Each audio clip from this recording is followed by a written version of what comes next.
La introducción de sucesión es el estudio de las sucesiones abarcan la transmisión de los derechos y obligaciones de una persona fallecida y a sus herederos. En la rama del derecho también se puede llamar derecho hereditario, derecho sucesorio y derecho sucesiones, que son las que regulan las consecuencias que se producen con la muerte. La sucesión se refiere al acto jurídico mediante el cual una persona adquiere los patrimonios a otra persona tras su fallecimiento. Es decir, es el procedimiento por el cual el patrimonio de una persona transmite otra a otro. La sucesión en el derecho romano se refiere al conjunto de normas que regulan la transmisión del patrimonio de una persona tras su muerte. En el derecho sucesorio se divide en sucesión mortis causa, la cual, la cual tiene lugar tras el fallecimiento de una persona de, del patrimonio. El levante se refiere a la disposición y por vía testamentaria, la cual es un testamento, y el intestado que no tiene ningún testamento. En la sociedad romana, la importancia de la sucesión radica no solamente en transferencia de bienes, sino también en continuar con la familia, que una unidad social y jurídica, que el sucesor o heredero asumía no solamente los bienes o derechos, sino también obligaciones. El concepto de la sucesión universal mortis causa, la sucesión universal mortis causa es un tipo de sucesión en el que el heredero o herederos reciben la totalidad de los bienes de los que son derechos y obligaciones de las personas fallecidas, como la unidad completa. Este tipo de sucesión se refiere a la transferencia total de un patrimonio del fallecido al heredero.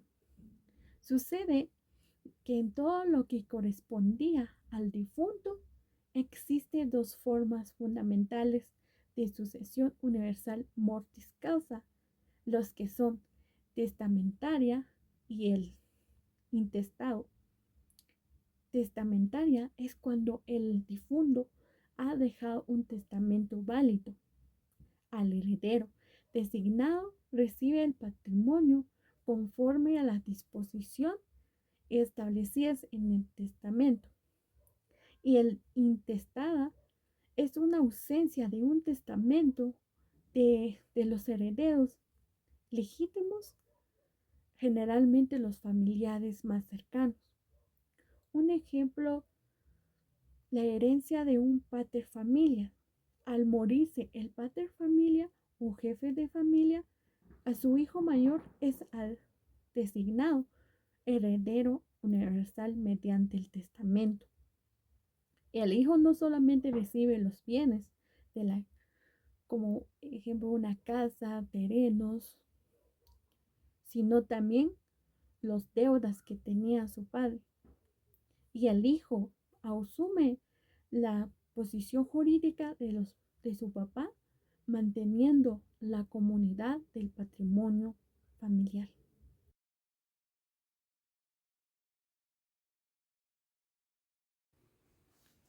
Como siguiente tema tenemos la delación de la herencia vía sucesoria. La delación de la herencia o llamada llamamiento a los herederos se podía efectuar de diferentes maneras, siguiendo la voluntad del causante conforme a lo que hubiera dispuesto en su testamento o en el defecto de este. La ley suplía la voluntad del cauis, estableciendo quiénes eran los herederos y cómo debían repartirse la herencia.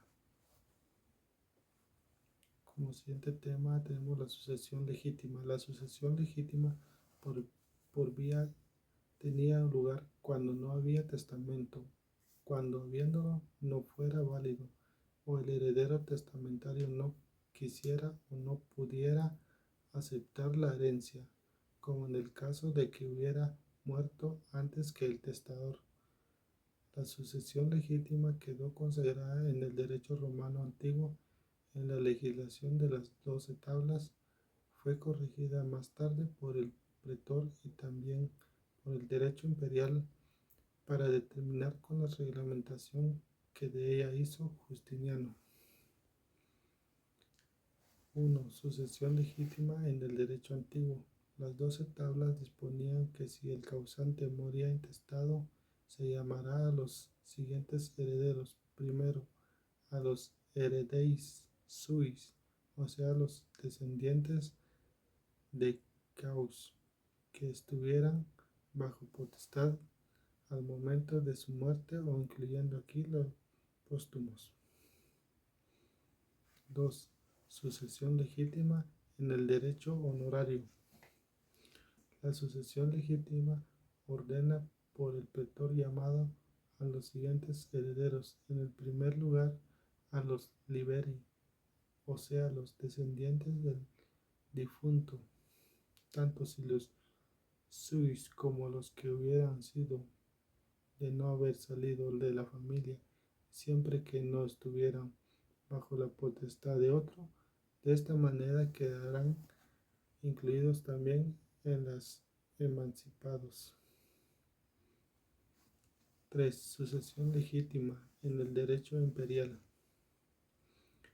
2 senadoconsultos de Tertuliano o el Orficiano del siglo II de la nuestra era, juntos con 2 constituciones potestatorias, una valentiniana y otra arastriana. 4. Sucesión legítima en el derecho justiniano. Justiniano reglamentó casi todo lo relativo a esta materia en su novela 118 y 127, sustrayendo de forma definitiva a la alienación por la cognación. Equiparon este aspecto a hombres y mujeres al tomar en cuenta el parentesco por ambas líneas. Estableció 4 órdenes de herederos. En primer lugar, los descendientes.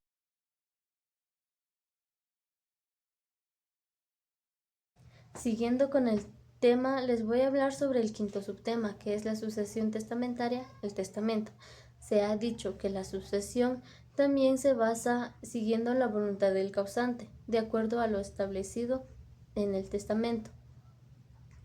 También se conoce esto como el acto jurídico solemne, que en este caso sería la última voluntad. En este subtema podemos hacer mención a 7 aspectos importantes. La primera es la sucesión testamentaria en el derecho antiguo. En el derecho antiguo se reconoció 3 formas testamentarias. La primera es testamento calatis, el segundo es testamento proncinctu y el tercero es testamento mancipatorio. El segundo aspecto nos habla sobre la sucesión en el derecho honorario. El pretor redujo las exigencias del derecho civil y así apareció el testamento pretorio, que debía constar en un documento que contuviera la designación del heredero y los sellos de los 7 testigos, sin exigirse ya el rito de la emancipatio. El tercer aspecto nos habla sobre la sucesión testamentaria en el derecho imperial. En el derecho imperial apareció un testamento redactado por escrito que debía llevar la firma del testor y la de los 7 testigos y debía realizarse en el mismo día y en el mismo acto. En este derecho imperial se reconocieron 4 tipos de testamentos: testamento tripartitum, testamento nuncupativo, los testamentos públicos y los testamentos especiales. El cuarto aspecto nos habla sobre la capacidad para testar y para ser instituido en un testamento. Para ser instituido en un testamento se llamaba en latín,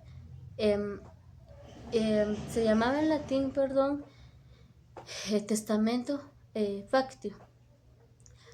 Esto solo lo tenían los ciudadanos romanos, ya que pertenecía al comercio, al ius commerci. El quinto elemento o aspecto es el contenido del testamento, lo cual esto es muy importante. En primer lugar, se debía mencionar la institución del heredero, elemento esencial en el testamento romano, lo cual Gallo lo llamó como base y fundamento del testamento. En esto podemos hacer mención a dos elementos importantes: la institución de herederos y sustitución. El sexto aspecto importante es la nulidad del testamento. Esto se podía hacer desde el principio, cuando no se tuviera la testamenti factio, que sería la capacidad para testar o ser instituido en un testamento, o cuando no se hubiera observado la forma en que se exigía de la estructura del testamento, o bien cuando esto presentara algún defecto en su contenido, ya sea si faltaba un hijo para que pudiese ser el heredero, o bien si al hacerla se hubiera hecho pasado por alto a un hijo. El séptimo y último elemento es la revocación del testamento. El autor de un testamento podía revocarlo cuando él quisiera, ya sea antes de su muerte, y para hacerlo se consideraron varias formas. El derecho civil consideraba que al otorgamiento de un nuevo testamento revocaba el anterior. Y ya terminando con este subtema, pasamos al sexto subtema, que sería el codicilio.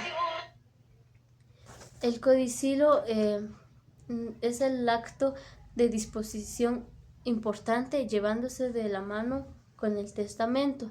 Existió en Roma otra forma solemne que se basaba también en hacer disposiciones por causa de muerte. El codicilio se tenía que hacer de forma escrita. El codicilio podía existir un anexo o un testamento o sin este. El primero se le dio el nombre de codicilio confirmativo o confirmado y podía contener legados, y el segundo solo podía contener lo que son los fideicomisos. Ya mi compañero abarcará el siguiente subtema.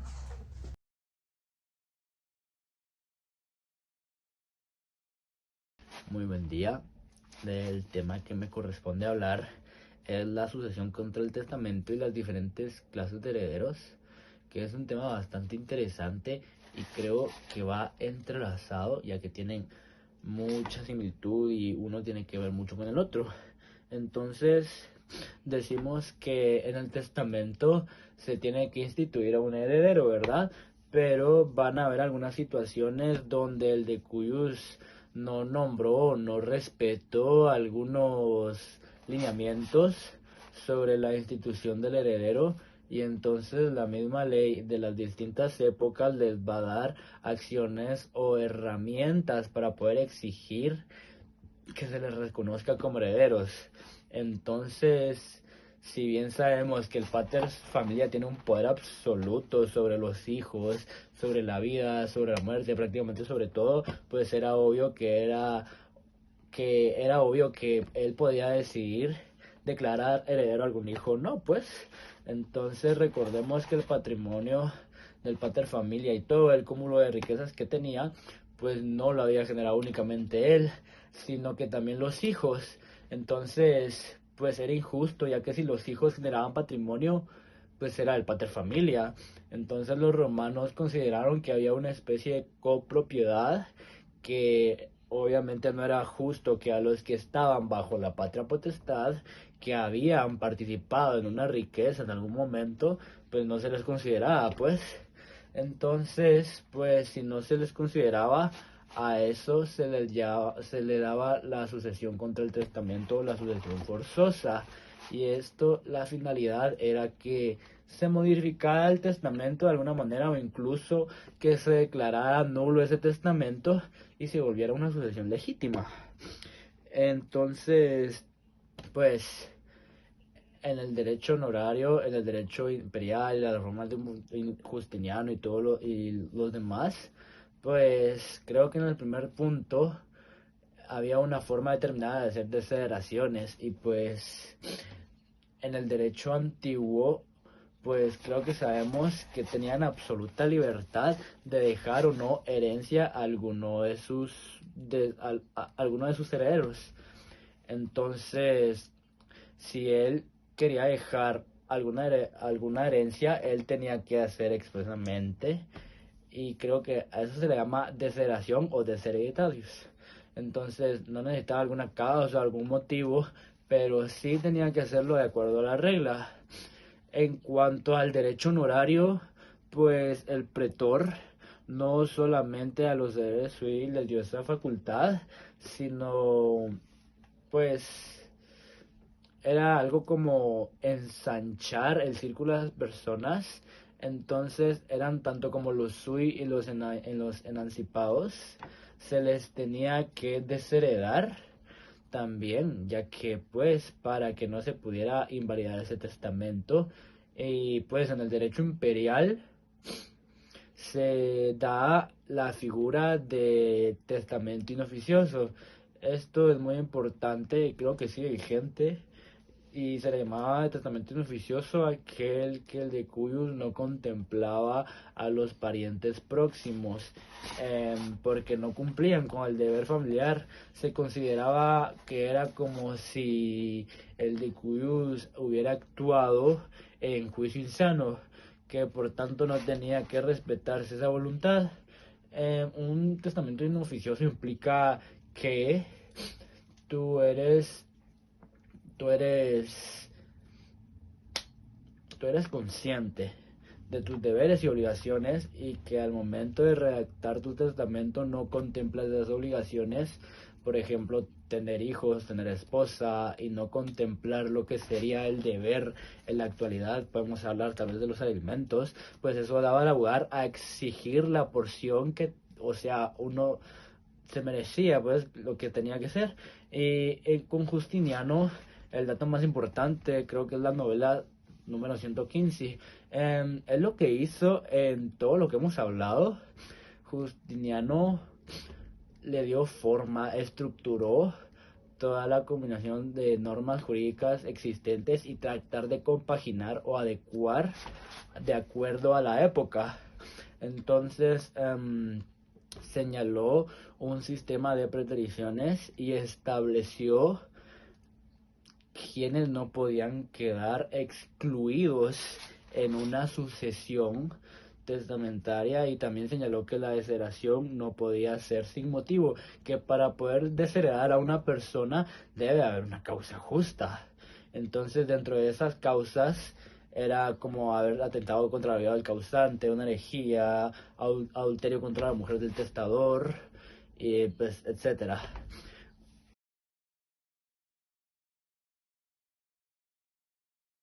A mí me corresponde exponerle la protección del procesal del heredero. Al fin de proteger sus derechos hereditarios, el heredero civil contaba con una acción real para pedir que se le concediera ser el heredero o se le entregara la herencia. La acción que ejercía en contra de quien afirmara ser el heredero, o bien pues él poseerá de todo o alguno de los bienes hereditarios. El heredero pretorio, o sea, la persona que hubiera obtenido, estaba ante todo ante un interdicto para pedir la herencia. Asimismo, me corresponde exponer la herencia adyacente. La herencia adyacente se trata de tener un titular que ya sea que dominara o yacía. Por eso se le llama herencia adyacente. La herencia adyacente fue considerada como la institución de la usurpación que vimos con anterioridad. La herencia adyacente podría incrementar por producción de frutos, adquisiciones hacia los esclavos y prescriptos iniciada por el causante. Y también podrían sufrir una agravación como el supuesto del delito cometido por los esclavos. En todo este caso era necesario encontrar un titular que adquiría o ya sea que se encargara de todos los problemas. El heredero adquiría con efecto relativo todos los derechos nacidos entre tantos, así como se hacía responsable de las cargas, otras consideradas las responsabilidades del difunto. Continuaba hasta que la herencia o ya sea el heredero se adicciona a recoger los bienes. Finalmente, como justiciano se correspondía a la herencia adyacente como persona jurídica. Muchas gracias por su atención.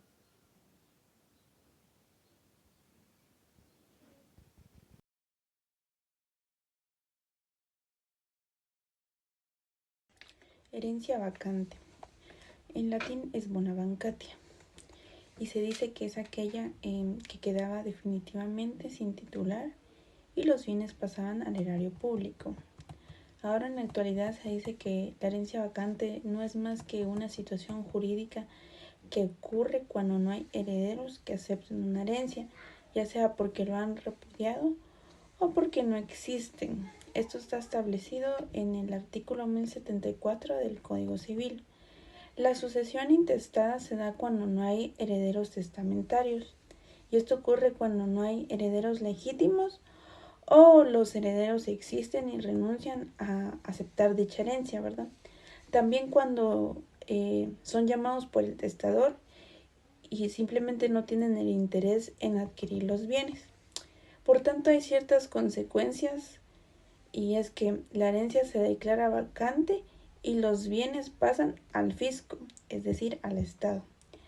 El marco legal y los procedimientos que se deben llevar es que las denuncias sobre personas que fallecen sin testamentos ni parientes que deben representarse conforme a la ley de enjuiciamiento civil y mercantil, ya que actualmente se rige por el decreto ley número 107 del Código Procesal Civil y Mercantil. El denunciante debe ser quien presente la denuncia ante el tribunal competente. La participación del solicitante es nada más que para calcular la participación en casos de subasta de bienes, ya sea que los valoran conforme a lo establecido a la ley. Hay ciertos avisos de herencias vacantes, y es que cualquier funcionario que descubra una herencia vacante debe informar al Ministerio Público o ya sea a la Dirección General de Rentas. Sin embargo, no posee derecho a la retribución de ello, ¿verdad? También es importante destacar que los derechos del Ministerio de Finanzas pueden celebrar acuerdos sobre dicho proceso de herencia solo si el Estado ha sido declarado heredero. También tiene derecho a transferir con quienes poseen los bienes, así como a ceder derechos de herencia a terceros, incluso antes de una declaración oficial. La herencia vacante únicamente representa un mecanismo que asegura que los bienes de las personas fallecidas sin herederos no queden en un limbo jurídico, sino que pasen a ser administrados por el Estado. El proceso está regulado por diversas leyes para proteger tanto los intereses del erario como los derechos de posibles interesados. El legado. El legado es una figura central en el derecho sucesorio. definida como una liberalidad que se otorga a una persona específica, que es llamado el legatario, mediante un testamento. A diferencia del heredero, que recibe la herencia en su totalidad, el legatario recibe bienes o derechos específicos y no asume las deudas del difunto. El legado se considera una liberalidad dispuesta en el testamento a favor de un legatario, quien puede recibir cosas o derechos específicos. Esto puede estar sujeto a condiciones, términos o modos. Hay ciertas diferencias entre el heredero y el legatario. El heredero es designado por vía testamentaria o legítima, ya sea que recibe un título universal, ya sea en la totalidad o cierta parte de la herencia, y es responsable de dichas deudas. El legatario designa únicamente por testamento o codicilio. Recibe un título particular y no responde por los gravámenes de la herencia, ¿verdad? Hay ciertas clases de legados. Los legados se clasifican según su forma y efecto. Legado por vindicationem es el que transfiere la propiedad del objeto al legatario y se expresa como doi y lego. Sus requisitos es que el testador debe ser propietario en el momento del testamento y del fallecimiento. Legado por damnationem obliga al heredor a transmitir un bien al legatorio, generando un derecho de crédito. Puede incluir bienes del testador, del heredero o de terceros. Legado sin endimode obliga al heredero a permitir que el legatario disponga de un bien que se usaba para respetar derechos ejercidos como servidumbres.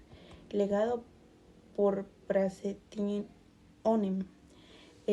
permite al legatario apoderarse de un bien antes de la división de la herencia, con preferencia a los demás herederos. La evolución del formalismo. Se da el derecho imperial, que es cuando se redujeron las formalidades de los senadoconsultos y permitieron que los legados incorrectos se consideraran como legados damnatarios. Justiniano, que unificó el régimen de legados, protegiéndolos con acciones reales o personales según su naturaleza. La adquisición del legado se da por dependencia de la herencia o por momentos de adquisición. Invalidez del legado. El legado puede ser inválido por diferentes razones, porque no se respetan las formalidades, el legatario carece de capacidad o el legado es imposible o inmoral.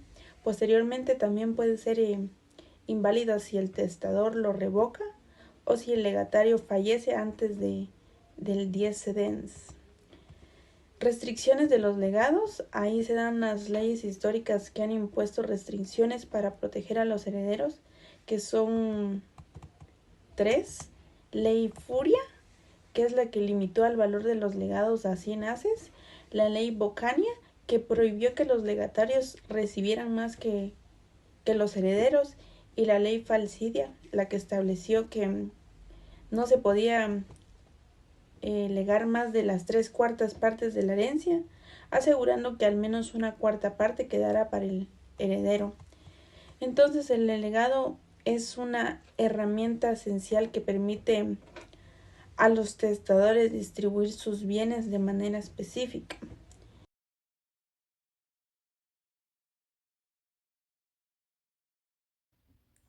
Hola, en esta parte del video quisiera estarles compartiendo acerca de dos temas.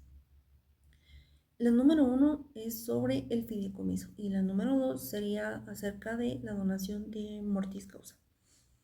Empezando con el número 1, el fideicomiso en el derecho romano, quisiera recalcar que esto prácticamente era como que una figura jurídica, esta con la cual era utilizada prácticamente para transmitir bienes a través de disposiciones testamentarias. Aunque de por sí este concepto moderno de fideicomiso antes prácticamente no existía en Roma. Pero la idea de legar bienes con ciertas condiciones o para el beneficio de una persona específica sí estaba presente. Queriendo hacer énfasis acerca de este tema, quisiera resaltar 5 características del fideicomiso en el derecho romano. Empezando con el número 1, el cual sería el legado. Empiezo con el legado. El fideicomiso se establecía generalmente mediante un legado en un testamento. El testador, llamémosle así, podía legar bienes a un heredero, pero obviamente también podía como que imponerle como que cierta obligación de transmitir esos bienes a terceras personas.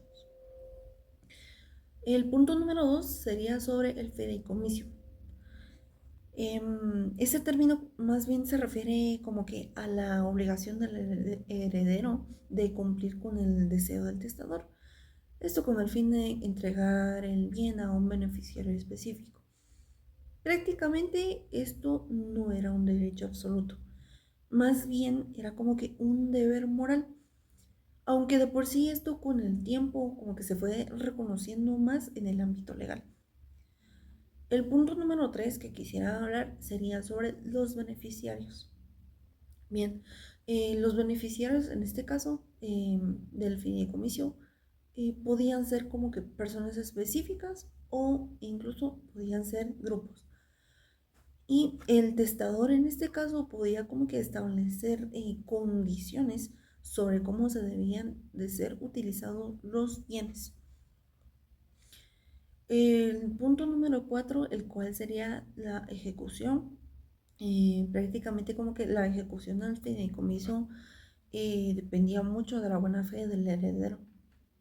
Esto prácticamente era como que si el heredero cumplía con su obligación, los beneficiarios podían como que recurrir, en este caso, a ciertas acciones legales para exigir el cumplimiento del fideicomiso.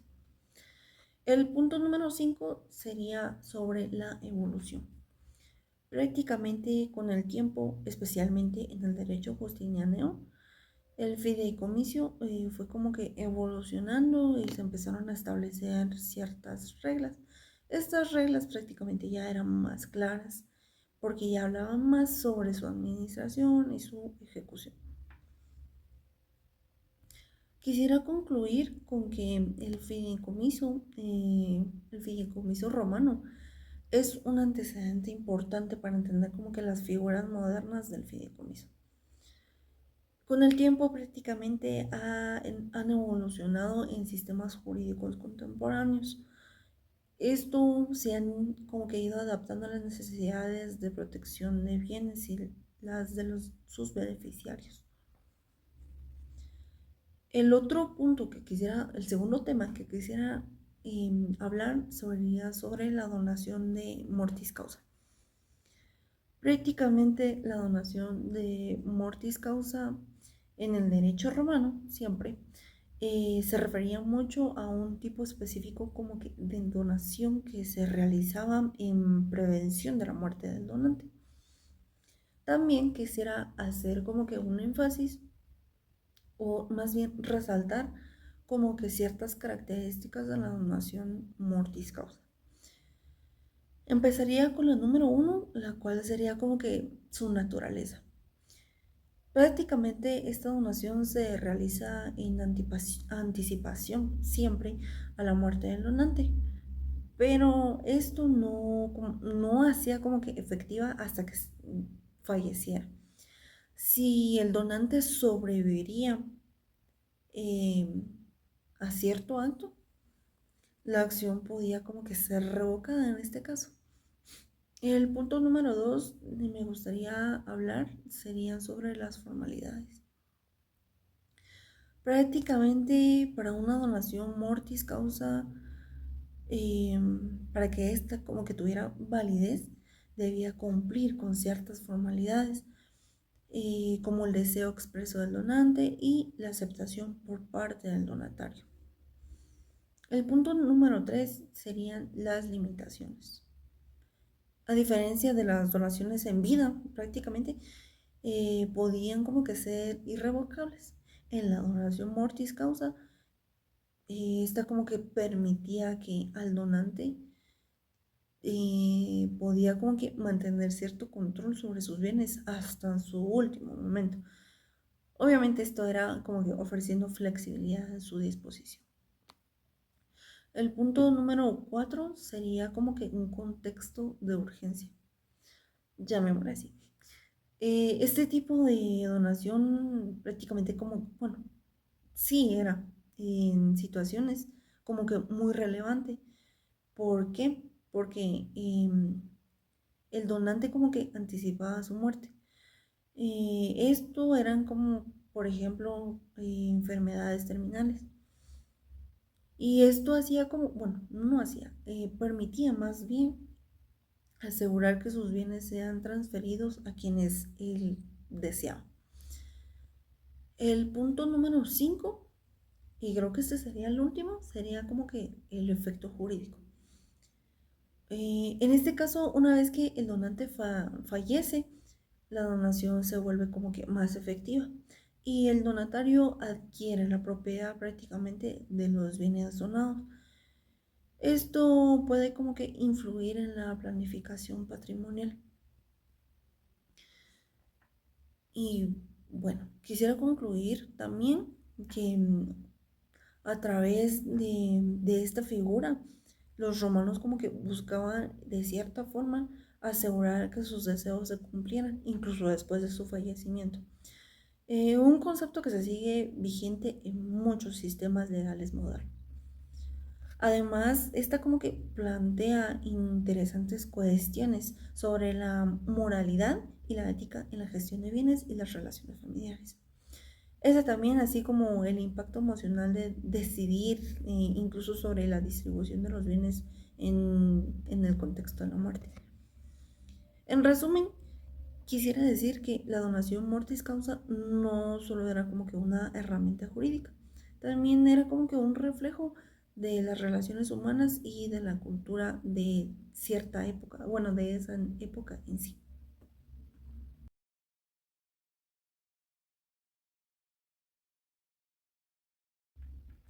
Bien, ya concluyendo ya con este video, podemos decir y podemos entender entonces que las sucesiones en el derecho romano representaban mucho como que hasta cierto punto un aspecto muy fundamental de la transmisión de bienes y derechos tras la muerte de una persona.